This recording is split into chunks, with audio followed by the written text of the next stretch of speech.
are here on location having a Sunshine Holiday. Well, I guess that's the name of the RV resort. Would I put it in a resort category? Probably not. Probably not. Well, I mean, it probably started out that way and not so much anymore. So anyway, if you want to check out this review of this Thousand Trails On-Court Resort near Daytona Beach, stay tuned.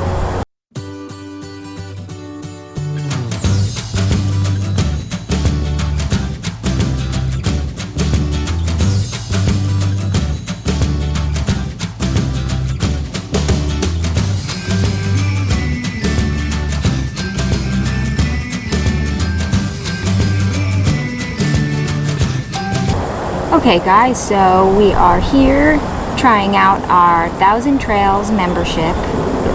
Well, it's not the membership. We did the camping pass to try it out. Yes. So we're not full-on members just yet. Right. But we got the Southeast Zone and the Encore, the Thousand Trails membership, which is the add-on to it. Mm-hmm. So we are currently in Sunshine Holiday in Ormond Beach area, which is just north of Daytona. And about half a mile, not even, down the road from the largest Harley-Davidson dealer. Yep.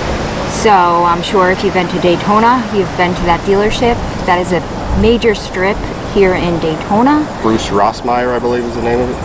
And we're not used to seeing the strip so bare, because when we come down here on Bike Week, you can't even see the streets, the sides of the streets. There's Right. so many people, but Right. so if you're coming down for buckwheat, If you're coming down for buckwheat, if you're coming down for Bike Week, this is a good place to stay, just for the location of it. or if you're into NASCAR, the Daytona 500 is right down the road.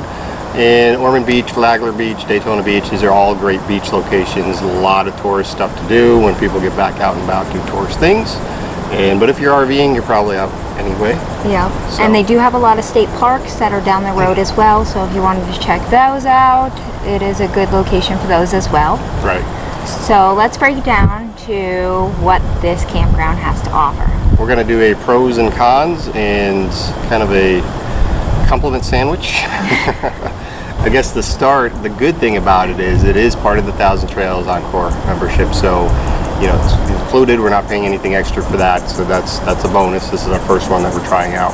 So if you're part of Thousand Trails Encore, you know, it's going to be included in your membership. So that's a pro. Right. I think the con is that, like she mentioned, it's not exactly a resort. It's very Right. neglected, as I hear a lot of Thousand Trails and Encore parks are. Right. A lot of the amenities are not functional and just not well kept. So, you know, if you're vacationing here, this is not the location I would vacation in the resort. I would use this as a jumping off point. I mean, it sounds great just by all the amenities that they have. They do have a pool. They do have, you know, the mini golf, the 18 putt mini golf. That It's questionable. yeah, I don't think you'd want to use it. yeah, and They got then a basketball court. And, I'm not even sure they had the basketball hoop up. They do have a racquetball court. you know, That was a normal court. The perks. the bonus is that if you work from the road or you need internet, this has super fast Verizon and AT&T, or we don't have AT&T, T-Mobile and Verizon are super fast here. And they also have Wi-Fi that you can pay for in the park, which we haven't tried because we do have the Verizon Unlimited plan. But if you work from the road and you need a location to just hang out for a few days or up to the 2-week mark, it's a great place to work and just have full hookups and be close to things to do. Absolutely. And if your propane tanks are getting low, they have a propane fill here. So that's a good perk as well. They also have a few dump stations just in case you do not get a full hookup site. There are a couple that are not full hookups that don't have sewer, so just be mindful of that when checking in. And I'm sure during the peak seasons, which are the bike weeks and the races and probably winter time, it's going to be a little bit more difficult to get a full hookup site from what we've seen in the reviews. And they are all on the grass from what we can tell. There is concrete pads to hang out on, but your RV is going to be in the grass, so it could be potentially a little muddy. And under trees like us. Well, some of them, yeah. We are under a tree, which we're not too fond of, just because of things dropping on the roof. But a lot of the ones in the middle of the campground are pull-throughs, open field type sites, and they are pretty tight. So Yes. you don't have a whole lot of outdoor space, but you know, it is what it is. Do have a good playground if you do have children. Yep, they have laundry facility. Yep, and volleyball nets. Yep. And the pool area actually is pretty decent. I won't, discourage you from that one. And I'd say it's more like a resort type pool setting, and during the quarantine, they are allowing people to go in the pool and things of that nature. You just got to, stay your 6 feet away from people in the pool. So obviously that limits how many people can be in the pool.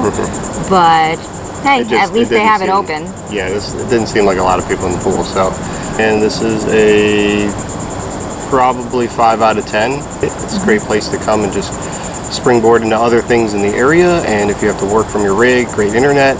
But amenities in the campground itself, probably a 2.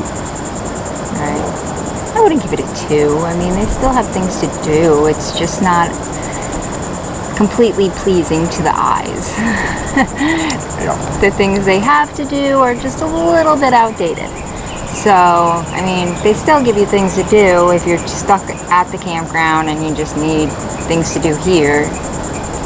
You have things to do. It's just... Let me ask you something. Do they have things to do? They have things to do. They're just a little run down. I don't want to give it a 2. Right. Well, no, a 2 on the amenities, but 5 on the campground overall. Yeah. Like the putt-putt and all those they're just not usable, honestly. He doesn't like putt-putt anyway, so that's why he's giving it such a low score. Don't let him fool you. He gets beat too often. I've never been beat.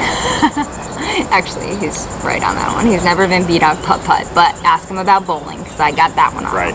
Well, anyway, check out the video, and we will see you on the next one. All right, guys. Thanks again.